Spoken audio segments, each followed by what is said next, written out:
We are privileged today to welcome Professor Anne Poelina. Anne lives in Broome, you can see on the blue star on the map, in the Kimberley region of Western Australia, right at the top. She is a Nikina Wara woman from the Kimberley region of Western Australia. Her culture goes back over 50,000 years. Professor Poelina is an active community leader, human and earth rights advocate, filmmaker, and respected academic researcher. Last year, massive floods caused devastation around Fitzroy Crossing, shown by the red star on the map. And Anne was heavily involved in helping the community recover. She is also one of 2 recipients of the Zonta Club of Melbourne on Yarra Women Taking Climate Action Awards. From next biennium, the award will be a District 23 award. This year, Professor Poelina shared the award with Alana Mountain, a young environmental advocate, and provided this video to thank the club for the award.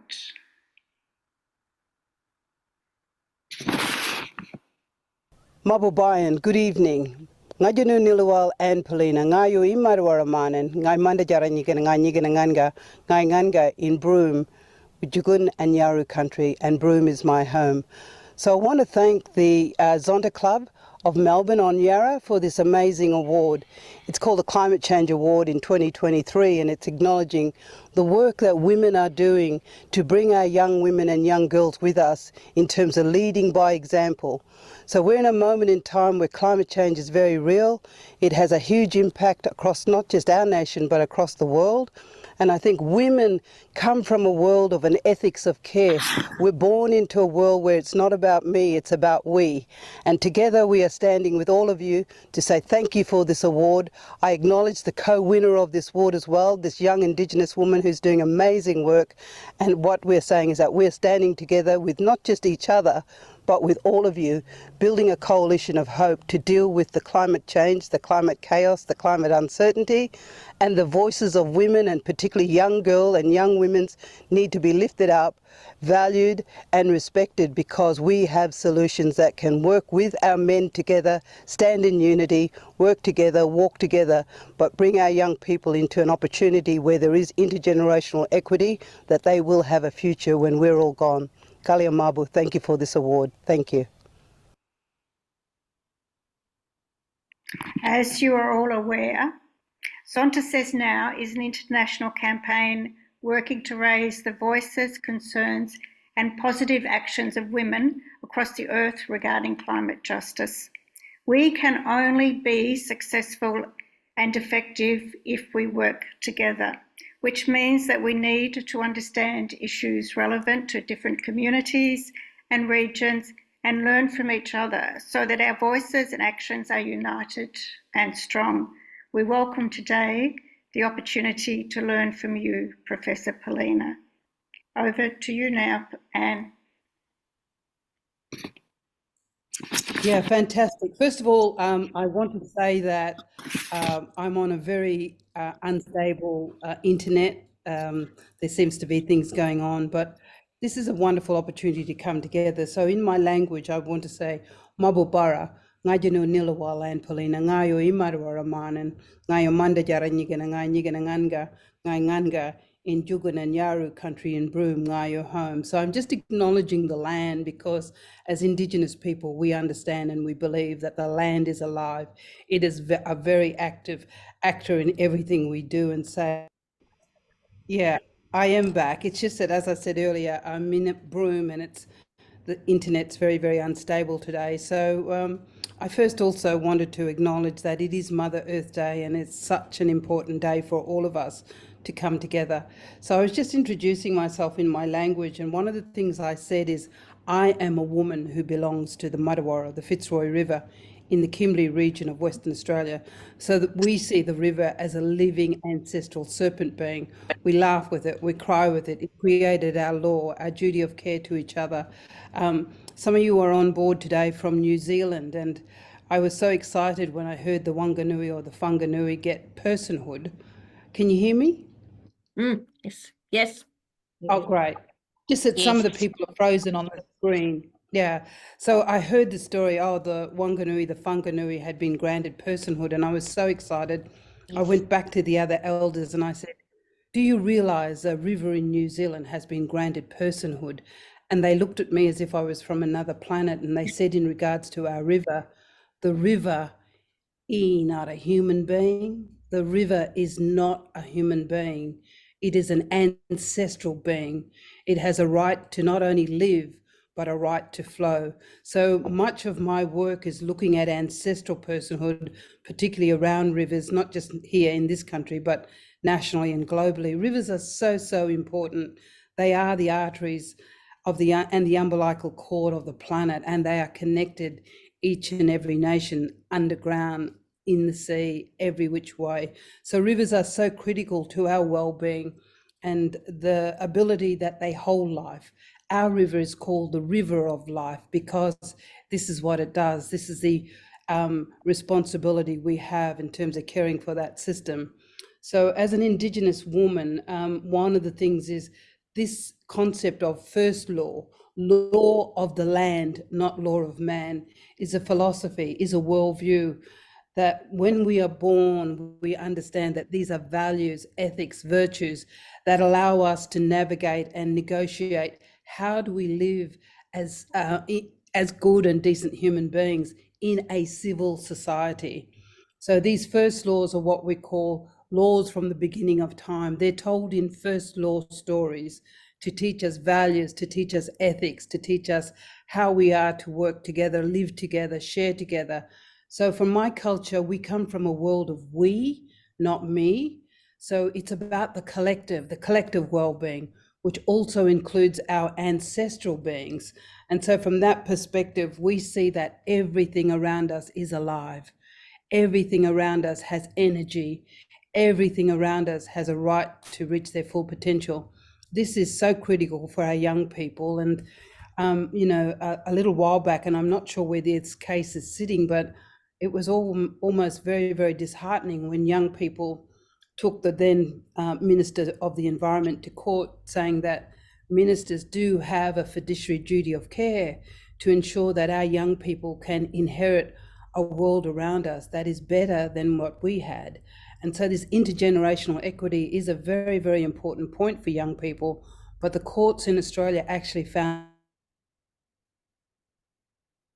no, I just realised that when I drop out, the mute goes on, and I'm talking away, but you can't hear me. Apologies for that. This is what we said, AI is in charge, ladies, and young women, so we need to be cautious and careful. But, this is all about those things. It's all about relationship. It's all about respect. It's all about how do we live in a reciprocal way and not just have rights, but have responsibility and duty of care, particularly to our young people and our young women. So the world that I come from is a world of first law, is a world of self-regulation. We didn't need rules. We didn't need statutes. We didn't need to be regulated.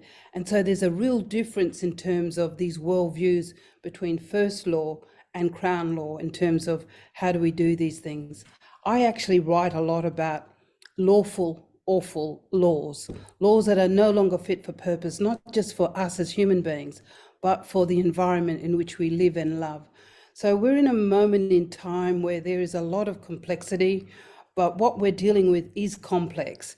And that's why we as Indigenous people are saying that if we are to unpack the planetary solutions for climate change, we must have Indigenous wisdom, Indigenous voices, particularly Indigenous women in here. Why? Because we as women are hardwired with an ethics of care and love and attention for everything around us. We are hardwired that way. So we think differently to men. We care differently. We need our men to walk with us, but we come into this world with this ethics of care as mothers. We learn very, very early that the world is really about a collective of all of us uniting, standing together in solidarity. And this is particularly important for Mother Earth Day, is that we as women need to open up, need to create Yeah, so this is here to try us, but as I said, that's why we're resilient girls. 6 or 60, we're still girls. Remember that? So very, very important that we hold these things, that we are special. We are special as women, but this is not to outer men. This is to say that for so long, in a way, the patriarchy, the male dominance of how we see in the world has really created a conflict paradigm. And we as women, not only are we hardwired to have an ethics of care and love, but our potential is about peace, about balance, about harmony, about sharing collective wisdom, because we know that we are living in Mother Earth as a collective, as human beings together. One of the things I say, and I sometimes get in trouble, is I say we're all indigenous to Mother Earth, that it is innate in us to think about the environment as being kin. This has never happened to me before in terms of this little level of chaos and uncertainty. But I guess that, all of us are here today because we want to share with each other. We want to learn. And so it is really up to us to sort of look at how do we dream a new dream? How do we network nationally, globally, regionally? How do we come together so that we can share our understanding and bring the young women with us so that when we transition out of this planet, we know that we've left the world in a good state. So I work from a basis that time for me is not lineal, it is in a circle. And we as human beings, particularly women leaders, can only do what we can do in this moment in time. And so building this coalition of hope is so critically important, reaching out, finding people that care about Mother Earth, that care about young Indigenous women, that care about women and young women in general is so important in a time where our world is still governed by patriarchy and dominated by that. I wrote a really beautiful poem a little while ago, and maybe a little later I can sort of send it back and share it. It was about not deconstructing the patriarchs, but reconstructing the matrix. And so what we need to look at is that we need to go back to those forms of capital that exist in our community: cultural capital, human capital, social capital. And how do we bring that into changing the model of that it can't be business as usual? And so this is an opportunity to come together, to share our knowledge, to share that Indigenous wisdom is so critical for right-sizing the planet. And, as I keep saying, and in the paper that I've shared with you, is that if we as human beings befall our own demise, Mother Earth will go on, but she will be lonely without the footprints and the vibration of human beings. So we all coexist together. We need to really lift up this ethics of care and love, particularly because Mother Earth Day is here and right in front of us, and saying, what are the humans doing? What is changing the planet? What will give us the key to planetary and humanity survival? So from that perspective, with me coming in and out, I just wanted to sort of make a pause there, but really encourage you to read those two papers that has come from, this amazing climate change book, because in that book, it has been written by Indigenous people all over the planet saying it's not just good enough for IPBES and IUCN to spotlight these places and say, Indigenous people have been holding the last 80% of biodiversity around the planet. These places need serious investment. They need to be able to look at how do we preserve what we have before we lose it. And so we're in a moment in time where we are dominated by the politics of economics, but I believe this ethics of care and love that is hardwired into us can be the catalyst for networking, can be the catalyst for transforming the planet, can be the catalyst for looking at new ways of having what we are creating, the forever economies or the economies of well-being. And so these arguments are there to say that there are alternative ways. It should not be business as usual. And we as planetary citizens have got to raise our voices, particularly women. So what I say is that if you want to be a brave, you must be brave. So from that perspective, it's about sharing and this dialogue. And as I said, I do apologize because I am very remote and the internet keeps dropping out. But I think there's a lot there in terms of climate resilience, adaptation, preserving culture, holding on to our identity, particularly as unique and diverse women, looking at how do we come together with procedural and distributive decision making, hold each other close, even through a technology system such as this, and say that women are the transformers who are changing the planet, creating the dialogue, coming in with a sense of not just evidence-based, but with love, ethics of care, and a real duty of care to hold on to Mother Earth because our very survival depends on it.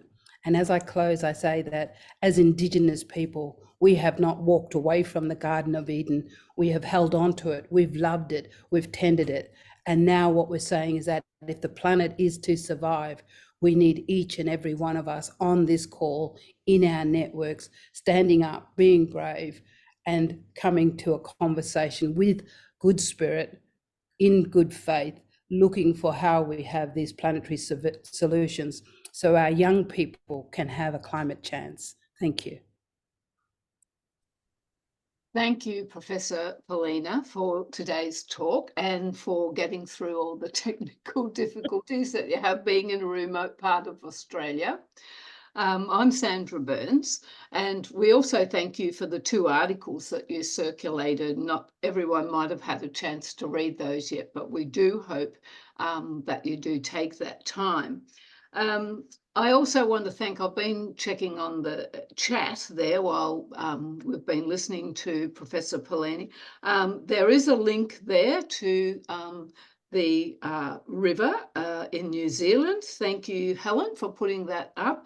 And also there's a comment from Meeta there about the rivers in India too, who have used that New Zealand example to achieve a similar outcome.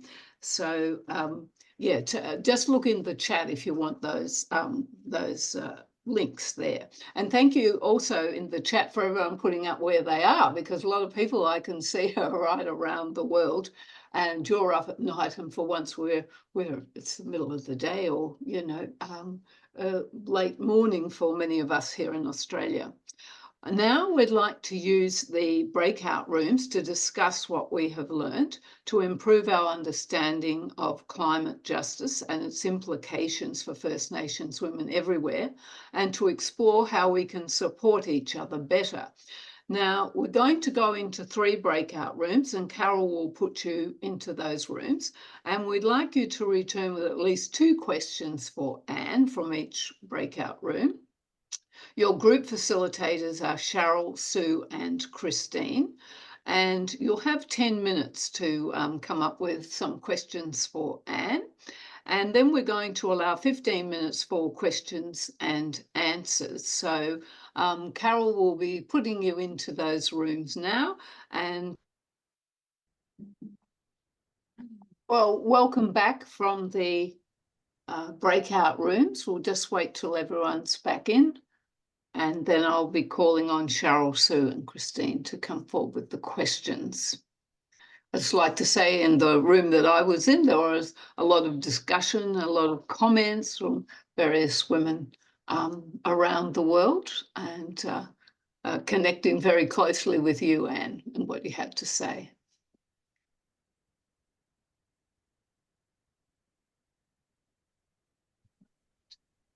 Everybody back? I'm not sure if we've got everyone back yet. I think they are. Think they are? Yes. Okay, well, I'll move on then. So first of all, I'm going to ask Cheryl if she has a question ready. We'll do 1 question, then I'll go to Sue and then to Christine, and hopefully we get around those questions before we run out of time. Okay. Thank you, Cheryl. Thank you. And thank you. 1 question came from District 25, which is Bangladesh and India area. And how can we taper your advice to our own needs in our developing country? Yeah, no, this is a very important point. And the point I want to make is everything is place-based. Whether you're in India or whether you're sitting in on the Yarra River in Melbourne, everything is place-based. Remember the 5 R's? It's about building a relationship coming from a perspective of respect, about reciprocity, not expectation, reciprocity, about having rights, but also responsibility. So these are the key values. Wherever you are in the world, build that relationship. Go and find the people that you need to reach out for. Make time to connect with people. You know, a lot of people think, oh, I've got to go to the north to find Indigenous people. No, they're right there sitting in the city. They're right there down in Kooyong Lakes. They're right there in Bondi Junction in Sydney. Like, we are everywhere. And what we're saying is that find the people, find these women. There are Indigenous women from Indigenous organisations wherever you are on the planet. And so build that relationship, get to know them, build the trust capital, which is so, so important. You know, sometimes you go in and you kind of go, oh, I didn't have a very good feeling about going to see those women. I'm not going back again. No. Be brave, push the boundaries, go back, continue to build a relationship. When you build that relationship, hold it with respect, put the trust capital in. Those of you who have not worked with Indigenous people or people from diverse backgrounds, you will find your life will be transformed once you start to build these relationships. The connection between us, women to women, young women to old women to other old women, young women to young women. There is a connection there that comes, as I said, because we are hardwired to care. So from what I'm saying is that everything is place-based, whether you're in India or whether you're sitting in Sydney, go out there, reach out there, look for people. It was interesting, the previous ABS, the Australian Bureau of Statistics data in Australia, two datas ago, said that 60% of Australians still have not met an Indigenous person. 60% of Australians still have not met an Indigenous person whom they have a relationship with, not just passing in the street, hello, John or Jack or whatever, who have a relationship. So this is really part of our duty of care, is to reach out, extend yourself. That's what I mean when I talk about being brave. Put yourself in places that are uncomfortable for you, because this is the life we lead. We as Indigenous women have to reach out, we have to extend ourselves, we have to be able to move beyond not just white women, but old white men who are still in charge and holding the guard. So being brave is place-based stuff. You know, some Indigenous people say to me in this country, it doesn't matter where you go, whether you're in the city or not, doesn't matter about concrete, it's still country. So the land is alive. You have to form your relationship with this country. This is one of the things that I say in Australia, is that you are all part, if you live in Australia, you are all part of this country. You are now part of the memory of the land, your children, your grandchildren, all of these people. We want you to make this, as we feel it, your home, where you believe passionately in this place and you want to transform the world that we live in. So it's place-based, it's being brave, it's reaching out.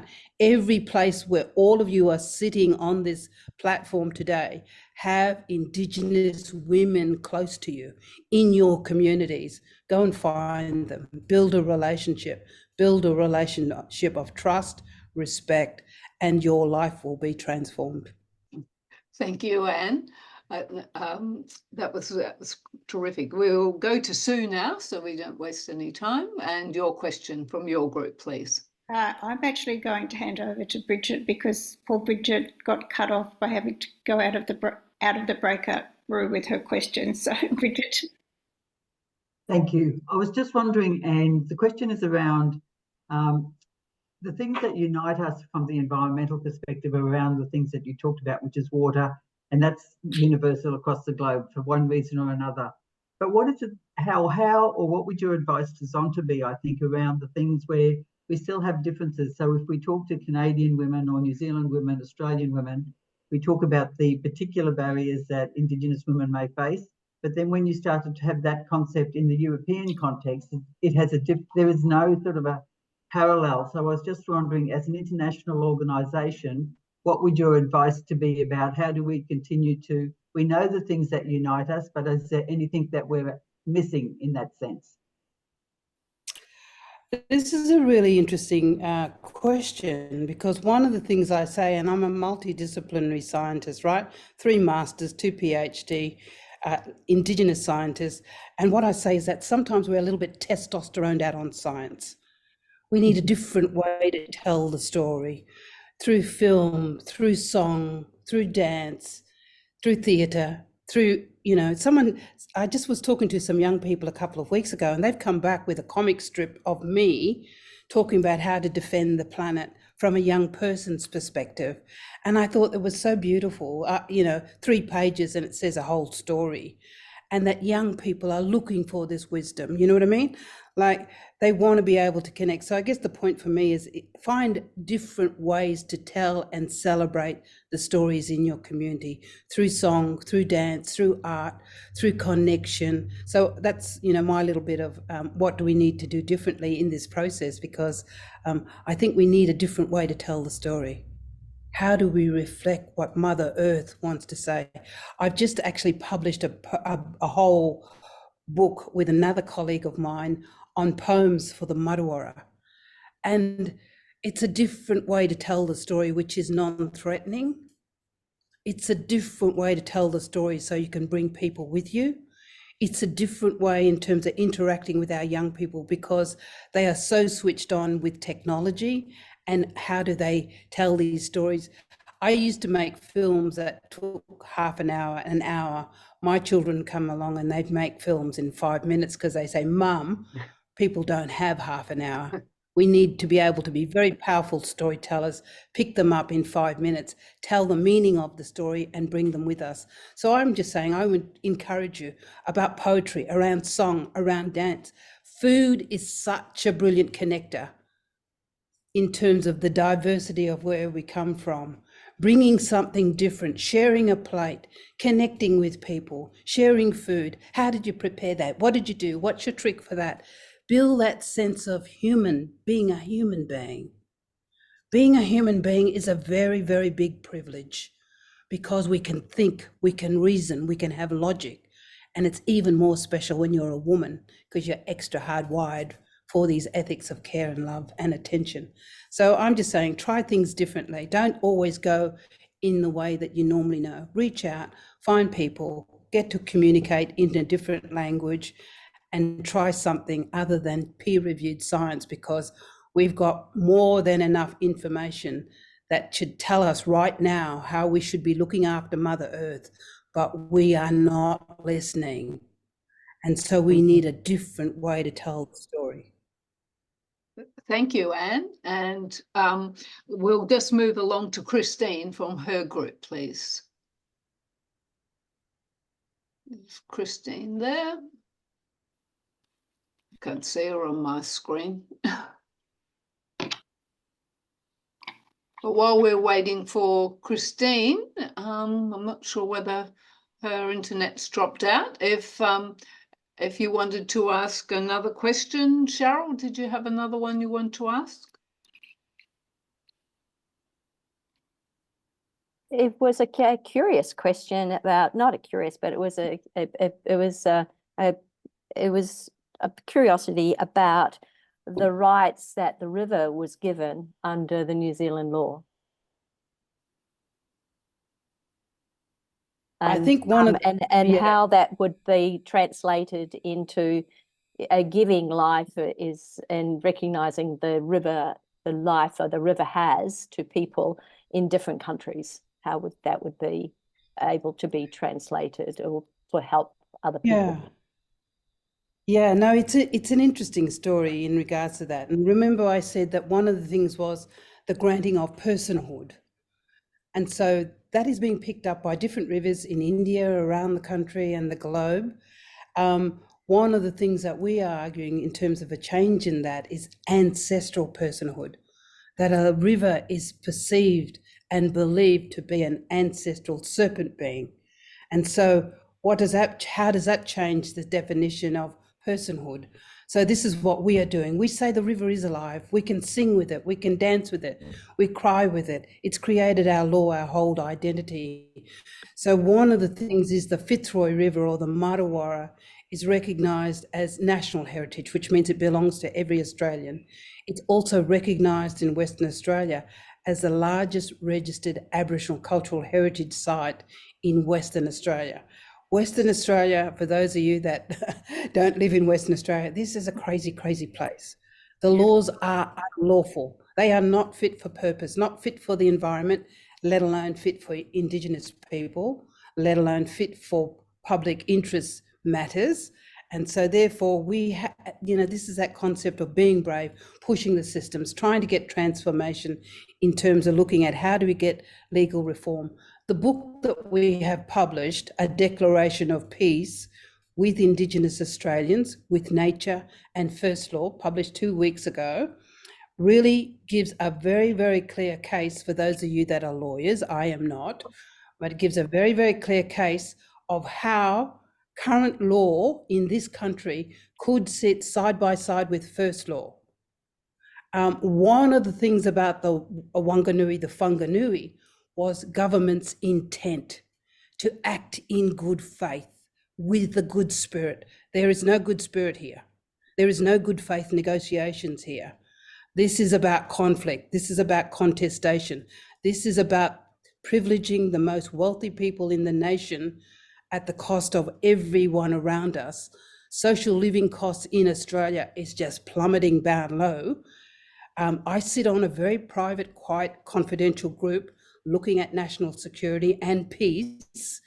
And what we're seeing is the investment from this country is about defending our country from outside, when really, with climate change and water justice, we should be investing in the security from inside for our nation, for our people, for what we need to do in order to have both climate justice and water justice side by side. We do not have good faith negotiations. And as I said at the beginning of my coming in to speak with you and share with you, the biggest capital that we are losing in our nation, Australia, is trust capital. The people do not trust the government at any level, local, state or federal, because it is no longer about the people.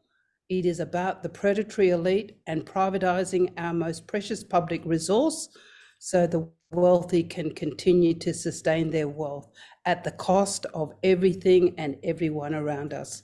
So this is the way we've got to work, is that we've got to push the boundaries. We've got to communicate in different ways. We've got to find a way to create peace, harmony, balance.